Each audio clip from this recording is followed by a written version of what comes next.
એકવાર એક 55 વર્ષના બહેનને હોસ્પિટલમાં એડમિટ કર્યા. ખૂબ જ ગંભીર બીમારીથી પીડાતા હતા અને એમને ભગવાન દેખાવા લાગ્યા.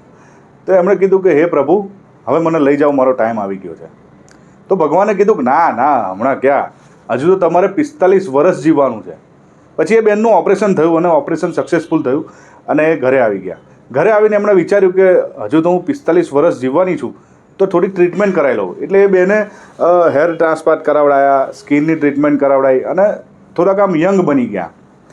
પછી એક વખત નીકળ્યા હતા અને એમની ગાડીને એક ટ્રકે ટક્કર મારી દીધી અને એમના ત્યાં રામ રમી ગયા. એટલે ઉપર જઈને ભગવાન જોડે બહેસ કરવા લાગ્યા કે હે ભગવાન, તમે તો મને એવું કીધું હતું કે હજુ હું 45 વર્ષ જીવવાની છું, તો મને આટલી જલ્દી કેમ ઉઠાવી લીધી? તો ભગવાને શું જવાબ આપ્યો ખબર છે? કે તમારી વાત સાચી બેન, પણ તમે એટલા બધા બદલાઈ ગયા ને કે યમરાજને ઓળખાણ જ ના પડી કે આ તમે છો. બોલો. એટલે જેવા હોય એવા જ રહો. આપણે ભગવાનને જેવા હોઈએ એવા જ ગમીએ છીએ.